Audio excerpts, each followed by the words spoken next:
Stay tuned after this program for an exciting message from Historic Traveler magazine. The rigid waters of the American River in California's Sierra Nevadas. The solitude here was shattered forever in the summer of 1849 by thousands of treasure hunters elbowing past each other for that one elusive, fabled mineral, gold. The stampede to find that mother lode brought the 49ers to the spot of that first startling discovery, to boom towns that sprung up from nowhere, and it took them deep underground, all in search of the hidden pot of gold. I'm Bill Boggs in California Gold Rush country, a place worth exploring for every historic traveler.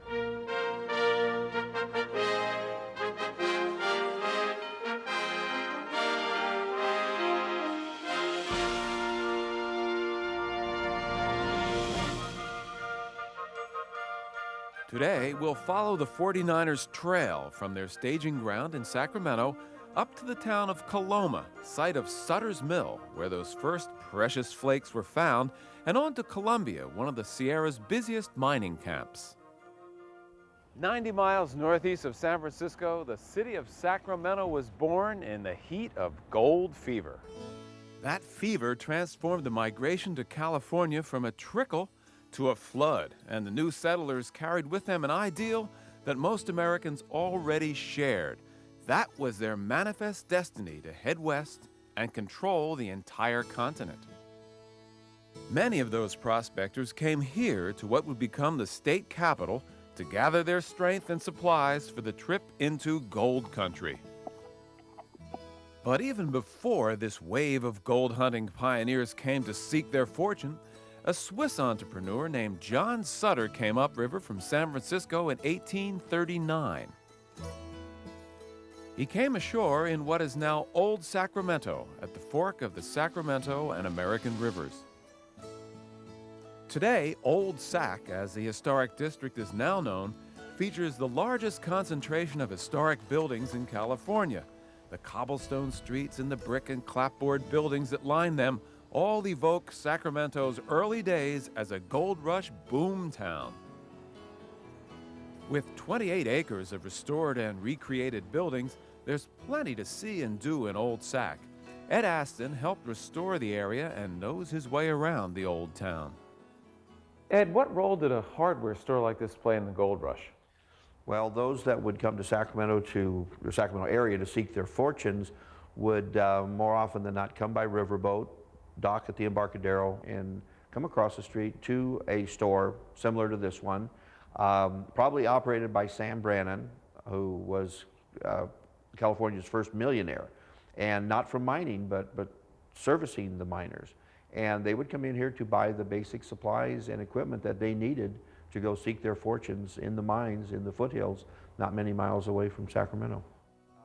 Beside the miners, Sacramento was also the end of a long ride for some brave frontiersmen. Sacramento was the western terminus of the Pony Express, that very important page out of early American history. And it's memorialized by this wonderful monument to the horse and rider. Sacramento was really the hub of all the gold rush activities, and the Pony Express was a very important way for the people in this area, in this region, to connect and communicate with those in the eastern part of the United States. The pride of the city is anchored here in Old Sac as well. This authentic sternwheeler is called the Delta King, and it's the kind of vessel that was used to transport the hordes of miners from San Francisco up to Sacramento during the rush. Now the Delta King has been restored as a floating hotel.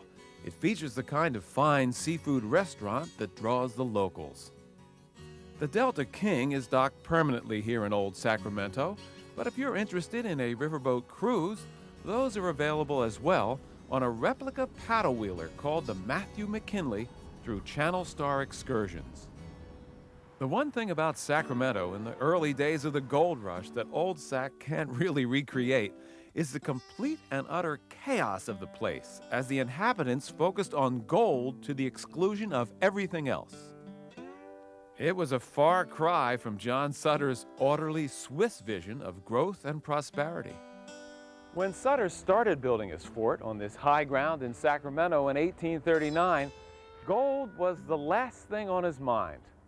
The recreated Sutter's Fort is now a state historic park that illustrates John Sutter's dreams of an economic empire based on the natural wealth of the land. Sutter ranched large herds of cattle and farmed wheat, grapes, and other crops. Some of the crops wound up here at the distillery where Sutter made whiskey and brandy. He traded furs, ran a barrel-making shop and other craft houses, and issued passports as a local representative of the Mexican government. A little bit of everything, in other words, but as his small empire grew, it began to run chronically short of lumber.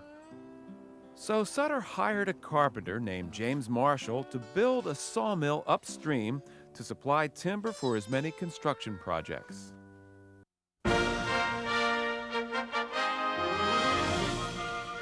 Our trip along California's Gold Rush Trail winds its way up the American River now to an unassuming spot in the Coloma Valley. It was here that James Marshall chose to build the new sawmill for John Sutter. The area supports a good stand of pine trees, and its riverside location was key both to powering the mill and transporting the finished lumber. So Marshall and his crew built the mill right here, and they dug this channel called a mill race to divert the river around the water wheel. But at first, the water wasn't flowing very well through this part, the shallow back end called the tail race. So the crew dug up dirt and boulders by day and let the river scour down to the bedrock at night. On January 24th, 1848, a Monday morning, Marshall decided to inspect the deepened tail race right here, and he saw something glimmer. When he bent down to pick it up, he was just a 37-year-old eccentric carpenter. But by the time he got back to shore, he was the father of the California gold rush. The mill site is now the centerpiece of the Marshall Gold Discovery Historic Park in Coloma. Just a few yards up the river, the park also displays an exact replica of the original mill whose construction started it all. For the next few days after his discovery, Marshall and his crew continued working on the mill and looked for gold in their spare time. When he had a few nuggets, Marshall hot-footed it back down to Sutter's Fort in Sacramento and secretly showed the gold to John Sutter. Marshall and Sutter tested the metal every way they could think of, beating it, burning it with acid, and they concluded it was gold. Sutter was a sharp businessman, and he realized that a gold rush would disrupt his plans, so he swore Marshall and his crewmen to secrecy.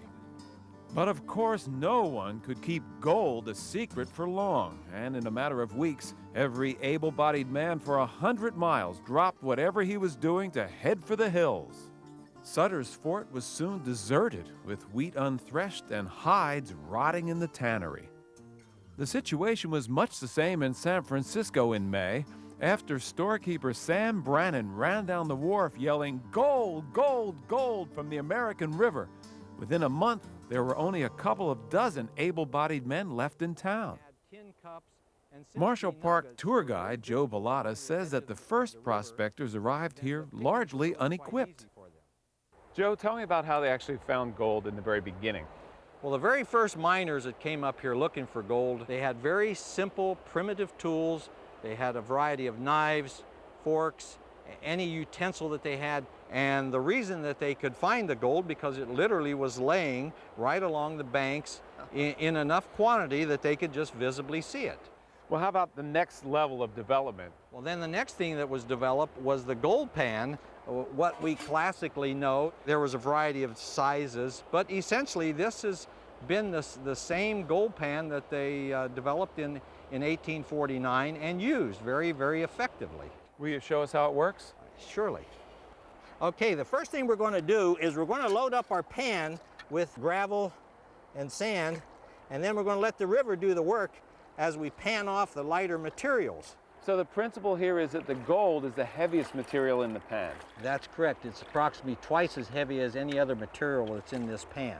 So we continue to work the lighter material, letting it slide over the lip of the pan And look at that, and I think today is our lucky day.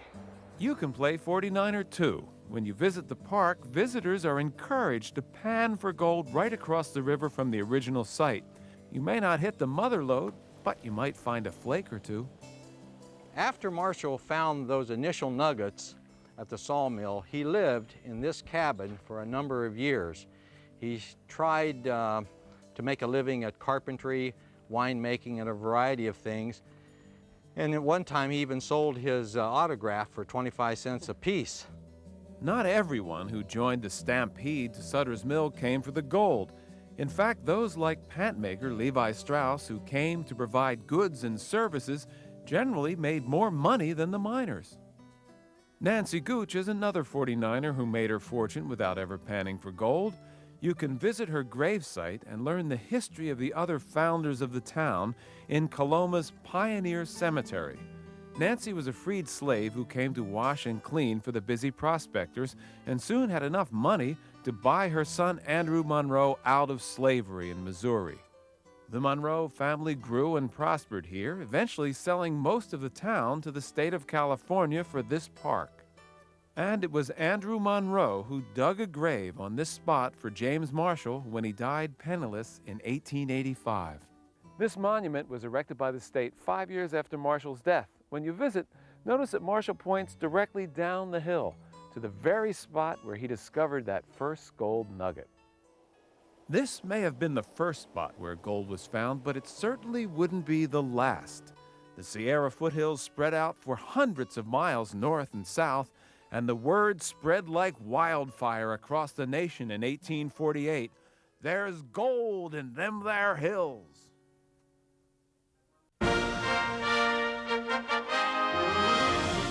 Our journey through the gold rush country now heads south along the aptly named Highway 49 from the first mining town at Coloma to one of the very busiest, Columbia, California. The story begins in 1850 when a prospecting party led by George Hildreth set up camp. One fellow decided to do a little panning, although he didn't expect to find much, but it turned out the group had pitched its tents in the heart of the mother lode. Within weeks, a shanty town had blossomed here called Hildreth Diggings at first, then American Camp, but that sounded too temporary, and soon everyone was calling it Columbia. Today, the town is the best preserved gold rush town in the mother lode country. Like Coloma, it's a state historic park with exhibits, tours, and reenactments. An aerial tour gives you a chance to see the mile-wide stretch of gold-bearing quartz that runs through Columbia and extends 120 miles along the western edge of the Sierras. Courtney Aviation Tours fly out of the Columbia Airport and provide an excellent overview of the old boom town and some spectacular scenery as well. By the time of the Hildreth strike here, word of California gold had spread across the whole country, and fortune hunters had begun streaming westward by the thousands. All the routes to diggings were hazardous. Overland along the Emigrant Trail posed the threat of starvation, dehydration, or Indian attack. By sea, around Cape Horn, took up to 8 tedious, stormy months. The quickest way by far was a combination, by sea to Panama, overland across the isthmus, then back on a boat to San Francisco. But this was also the most expensive route, and the Panama leg exposed passengers to malaria and cholera. But somehow they did make it here, by the thousands, with the will to make their fortune. Historian Dick Dyer says the population of Columbia exploded. The problem with that is that they were so short on this stuff here, the water, that they had to import it from the outside. Well, if they didn't have water, then what did they do? How did they get the water here? The water was 5 miles away, and it was from that point that they put it into the ditches and into the flumes to bring it here to this site. So it's a lot of hard work and ingenuity that brought the gold to this town. A lot of hard work. By 1852, a permanent town had grown up to serve the needs of more than 5,000 miners and relieve them of their burdensome gold dust. There were, of course, several bars in town, of which the Douglas Saloon was the most popular. In the old days, you could order a brandy sling, a rum toddy, or maybe just whiskey, neat. Today, owner Cheryl Nelson will cheerfully serve you a sarsaparilla that she makes herself right here. Respectable women were a rare commodity in the mining towns and camps. For companionship, the miners had each other or the company of sporting women. Well, here in Colombia, they were called ladies of the line, with the idea that virtuous women did not cross over the line like that. And nearby is where they had the house of prostitution. And that house of prostitution was run by Big Annie, the local madam. Big Annie walked out through these doors after she'd been on one of her many drinking sprees, and walked along this boardwalk here, and as she was walking down here, Miss Dealey, the local schoolmarm, was coming from the other direction. And Big Annie pushed her off out into the mud out here. Whoops. So the volunteer firemen decided that what they were going to do is they were going to get rid of Big Annie. So they hooked up their pumper and washed Big Annie out of Columbia. The town also had more respectable entertainments, including a theater here at the Fallon Hotel, which still offers performances year-round. The Fallon also still provides guest accommodations. Though many of the furnishings are original to the hotel, you'll probably appreciate the added modern amenities like running water and indoor toilets. Other Columbia shops still in business 150 years later include the blacksmith. Michael Olson hammers out hardware and mining tools today just the way it was done in the 1850s. As the years passed and gold became harder and harder to find near the surface, those mining tools got much more elaborate. The gold pan gave way to the rocker, then the long tom, then the sluice. Miners were looking for ways to wash even greater amounts of dirt and rock and separate out the minuscule amounts of gold.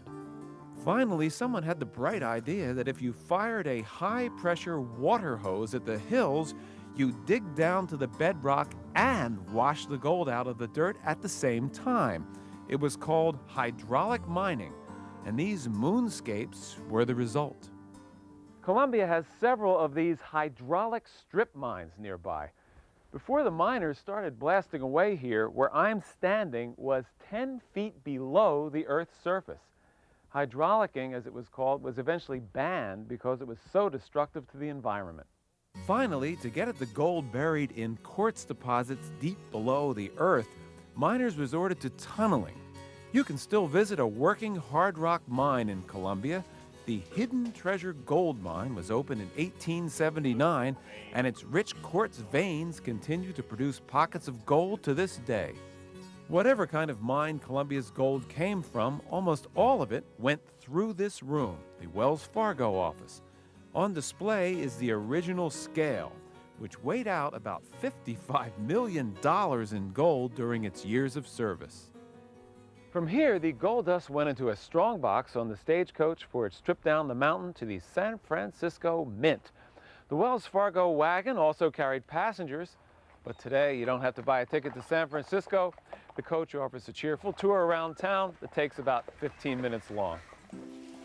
Eventually, the gold yields in that strong box got smaller and smaller until finally it was too much time and trouble for most folks to mine here, and they just gave up.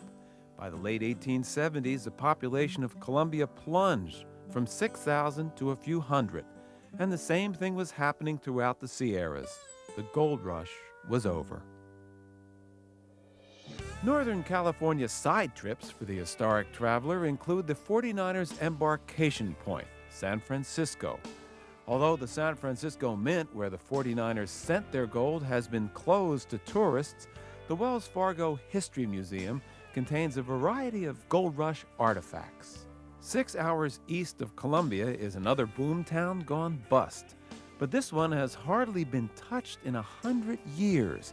The town of Bodie peaked in 1879 at about 10,000 souls, and this eerie ghost town is now preserved in arrested decay by the state of California.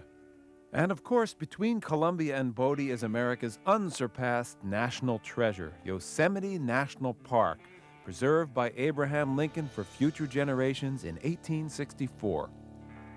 The gold rush ended almost as abruptly as it started, but it left a lasting legacy. With California admitted to the Union, America had ratified its manifest destiny, united from sea to shining sea. And although many of the 49ers returned home with empty pockets, they'd reached the frontier of the American West. I'm Bill Boggs. Thanks for being with me on Historic Traveler.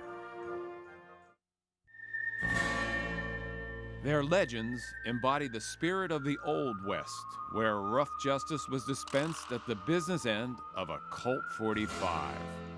They captivated an expanding nation hungry for its own mythology of good and evil. They were heroes chasing villains, the white hats against the black hats, and they went down in a blaze of glory. They lived, they fought, and they died in the dusty towns that stretch out on the landscape of the American past. I'm Bill Boggs on the trail of the great gunfighters, a trail worth following for every historic traveler.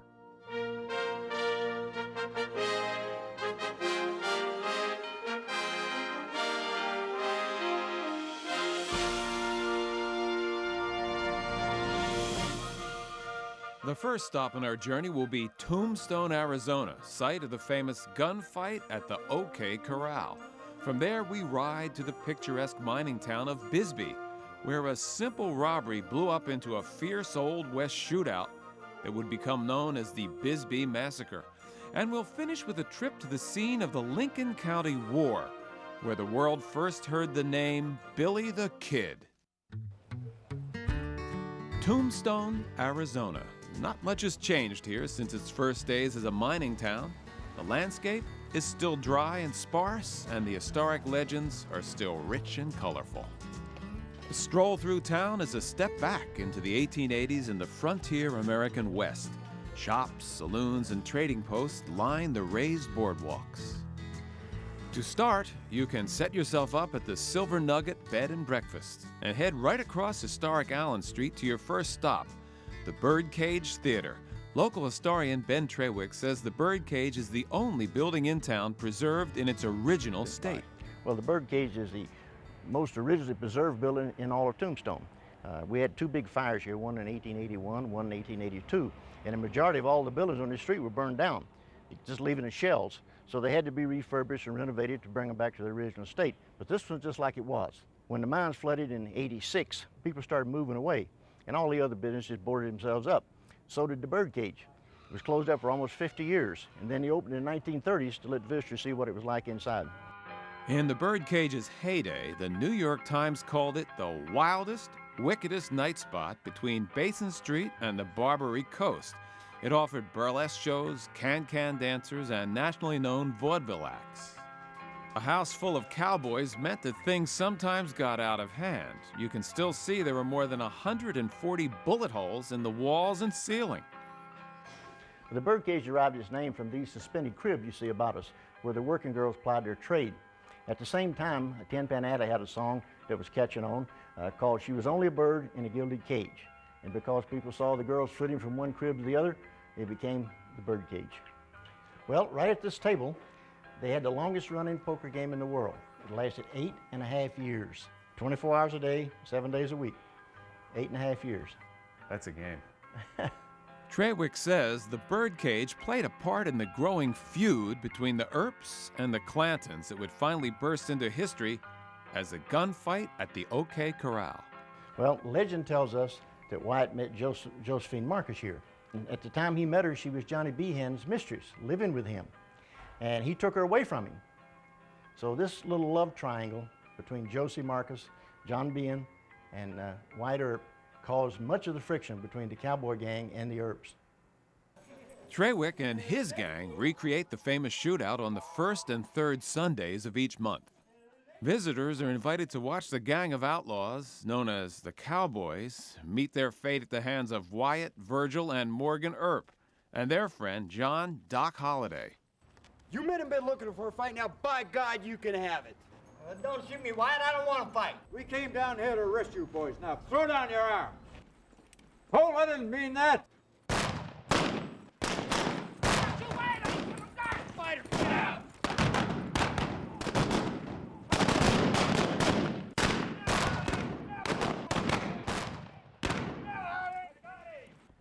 Well, it's called the gunfight at the OK Corral, but it actually didn't happen there, did it?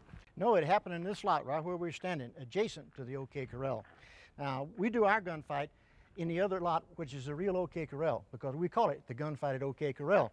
It would not do for us to advertise our gunfight as the gunfight in the adjacent lot behind the OK Corral. Well, then who actually started the gunfight?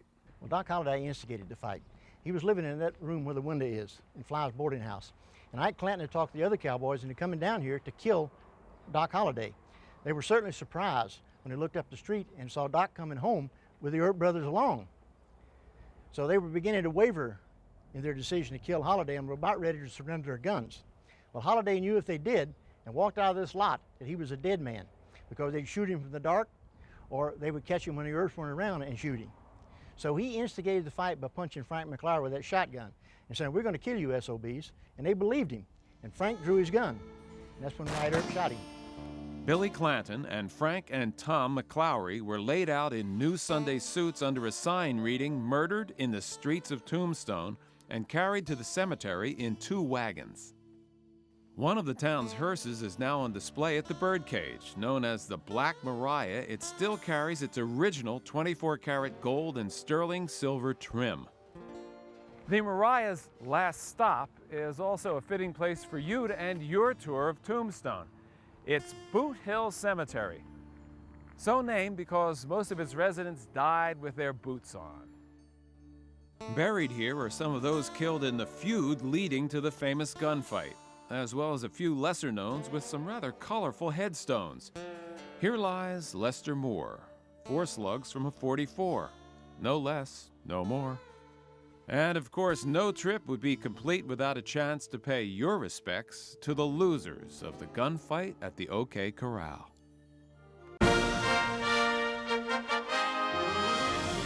25 miles south of Tombstone sits a town not half so famous, but just as wild in its heyday. Bisbee, Arizona today is a quaint hamlet nestled in the heart of the Mule Mountains. It is rich in ambiance with historic streets and striking Victorian architecture built into the hills. Bisbee's claim to fame, though, in the annals of frontier crime began with a street shootout that came to be known as the Bisbee Massacre.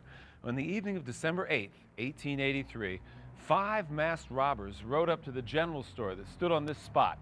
Their target, the payroll safe inside. Fireman James Krigbaum heard there was a robbery underway, strapped on his 6-shooter and hustled down Main Street. When Krigbaum opened fire, the robbers started shooting back at anything that moved. Drop those bags! Hold it!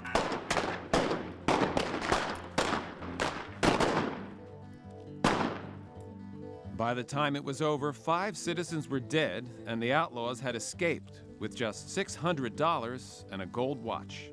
It took months, but a Bisbee posse eventually captured all the robbers, plus a local dance hall owner who masterminded the holdup named John Heath. The robbers were sentenced to hang, but Heath got off with life in prison. The townsfolk were none too pleased, and 3 days later they strung Heath up from a telegraph pole, a classic case of frontier justice. With the rule of law reestablished, citizens could return to business, which in Bisbee's case meant copper mining.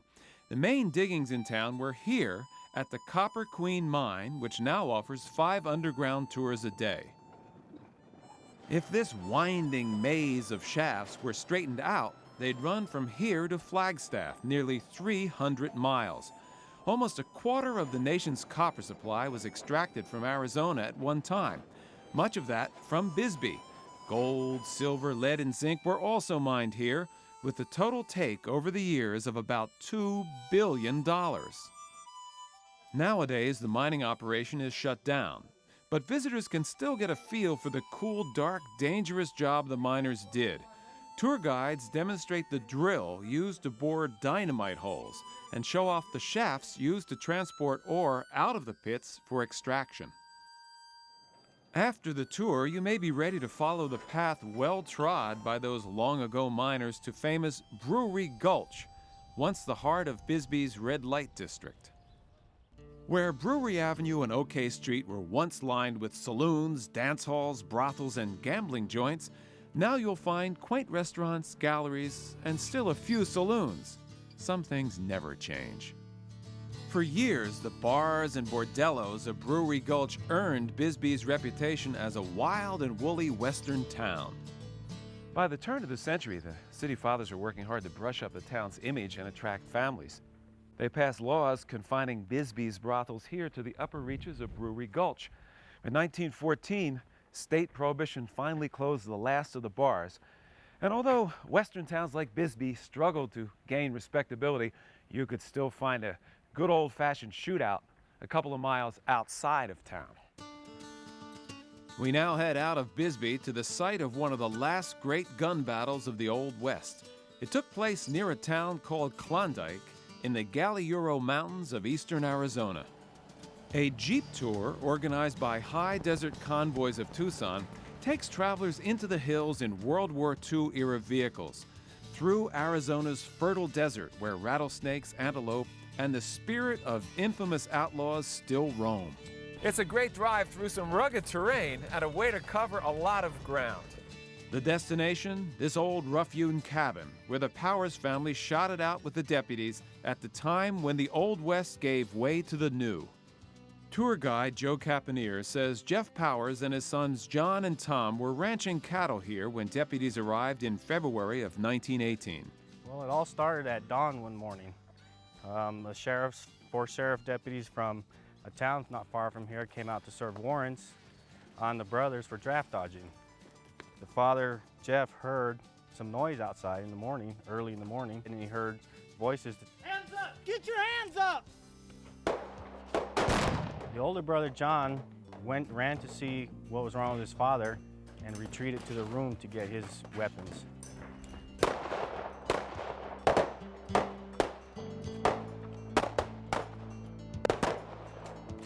John never saw out of his left eye again. Quite amazing, his younger brother Tom went by the window and it shattered, and he never saw out of his left eye either. But they did manage to get one shot off and the gun battle was over with.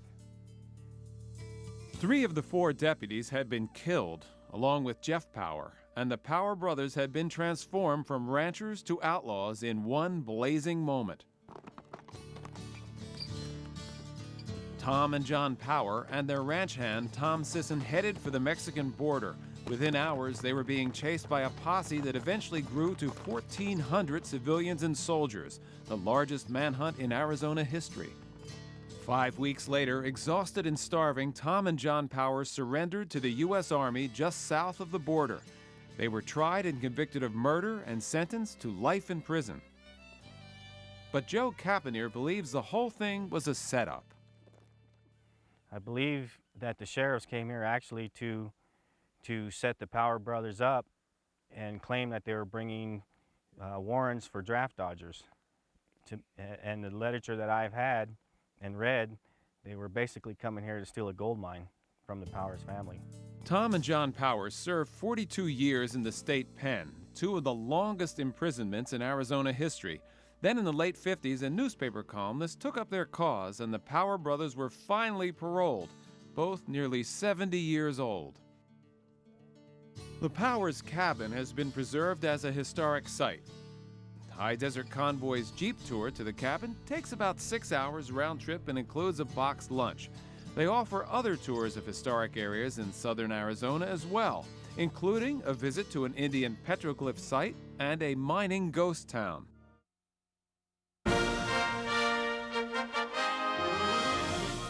We continue hunting down the famous gunfighters of the Old West with a run across the state line into New Mexico to the scene of Billy the Kid's legendary Lincoln County War. Now, and for most of its existence, tiny Lincoln, New Mexico has been nothing much more than a quiet ranching town. But for a few years, in the late 1870s, Lincoln was the epicenter of one of the bloodiest chapters in the history of the American frontier. Most of the places that served as the battleground for the infamous Billy the Kid and his men are still here, preserved together as the Lincoln State Monument and Historic District. A walking tour with Chief Ranger Jack Rigney puts you right in the middle of that violent episode. Well, John Henry Tunstall was an Englishman who decided to enlarge his family fortune by investing in Lincoln, and he did so by building this great store you see here. This didn't set well with the Englishmen up the road, Dolan and Murphy, and of course they had Sheriff Brady and other officials in their pocket also. Jack, tell me about these windows. Very interesting feature on this building. The shutters on the windows are steel lined, and we can assume from that Mr. Tunstall was either trying to protect his property or he was expecting big trouble. As it turned out, big trouble. With a good selection and good prices, Tunstall started cutting into the business at Murphy and Dolan's own general store. So in true frontier tradition, Dolan arranged to have a sheriff's posse assassinate Tunstall. That might have been the end of it, except that one of Tunstall's loyal employees was a young hothead named Billy Bonney, known to all his friends as the Kid. Billy and his friends quickly organized themselves into a group called the Regulators and swore to avenge Tunstall's murder. On April Fool's Day, 1878, the golden moment of vengeance arrived. Now, the Kid and some Regulators were at the Tunstall store, and they knew full well that Sheriff Brady would be walking past the alleyway here. They stationed themselves right here, and as Sheriff Brady and his deputy walked by, they opened fire. Boom! Let them both have it. Both were killed. In the ensuing battle, the Kid was wounded in the leg and went into the Tunstall store. That night, after the excitement died down, Billy slipped out of town, but he'd be back. The Lincoln County Heritage Trust Museum tells the story of the escalating violence in the county following the April Fool's ambush, as men on both sides were blasted and bushwhacked till hostilities finally reached a climax in mid-July. On display is the gun Billy used in a climactic shootout on Lincoln's Main Street that came to be known as the 5 Days Battle. Billy and the Regulators were here in town to protect Tunstall's partner McSween. Murphy Dolan boys were held up in this defensive tower. The Kid and the Regulators exchanged gunfire periodically, sporadically through town till they were finally forced into McSween's big house, the adobe house. McSween and 4 others were gunned down as they left the building. The Kid made it okay, but for all practical purposes, it was the end of the war, the end of the Regulators as well. And still, Billy the Kid couldn't stay away from Lincoln. At one point, he made a deal with Governor Lew Wallace to testify against one of Dolan's men in exchange for a pardon. The governor put Billy up here, at the home of a local politico named Juan Patron. Billy was treated like a hotel guest. Good food, good cigars, a nightly poker game. If you bring your own cigars and a pack of cards, you can enjoy the same experience. The Casa de Patron is now a charming bed and breakfast furnished with antiques and collectibles from the era. And you won't have to check out the way Billy did either. After he realized the governor wasn't going to come through with his pardon, he slipped his unusually small hands through his shackles and walked out the door. By this point, Billy seems to have lost whatever youthful idealism he had. A horseback ride courtesy of Cowboy Trail Rides will take you over the hills where Billy and his gang took up cattle rustling. After a year and a half as a cow thief and gambler, Billy was finally captured by Pat Garrett, tried for the murder of Sheriff Brady, convicted, and sentenced to hang. And for the hanging, the state brought Billy right back to Lincoln, where it all started. By this time, Dolan's store had been turned into the county courthouse where Billy was held to await his punishment. The building still stands, and you're invited to come upstairs and inspect the hasps where Billy was shackled. After his escape from the Casa de Patron, the 2 deputies guarding him were taking no chances. But this bullet hole is proof that the Kid's time had not yet come.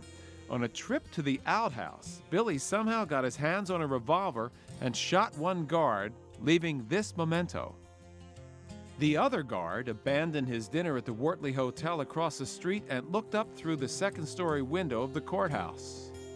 Billy aimed the man's own shotgun through the window and gave him both barrels.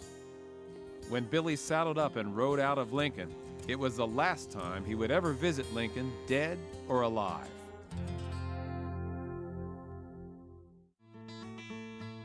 Visiting gunfighter sites from Tombstone to Lincoln fills 4 or 5 days. Add another day or two and you have time to catch some of the desert wonders along the trail. 2 hours east of Tombstone is a Chiricahua National Monument, home to the tribes of Geronimo and Cochise. It offers Apache history, scenic drives, and a visit to Faraway Ranch, the oldest dude ranch in the Southwest. After his daring escape, Billy the Kid would live just 10 weeks until Sheriff Garrett finally gunned him down in nearby Fort Sumner. But during his 21 fiery years of life, he created a legend that grips us to this day. It's the myth of the gunfighter, the champion of his cause, the master of his own destiny. Hero or villain, the gunfighter's unblinking fearlessness is irresistible. I'm Bill Boggs. Thanks for joining us on Historic Traveler.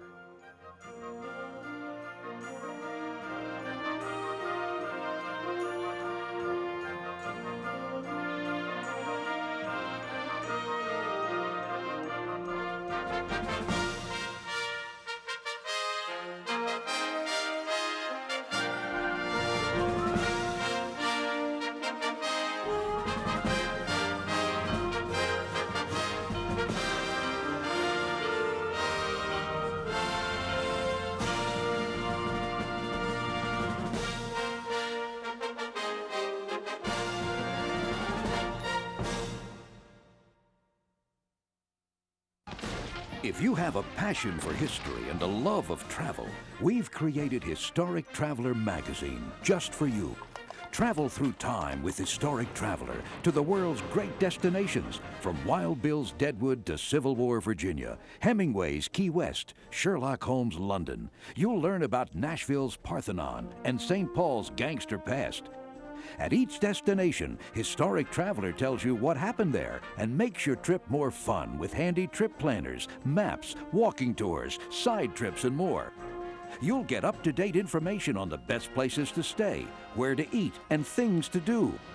Call toll-free 888-228-8383 now for a 1-year subscription to Historic Traveler for just $11.97. If you have a passion for history and a love of travel, we've created Historic Traveler just for you. Call 888-228-8383.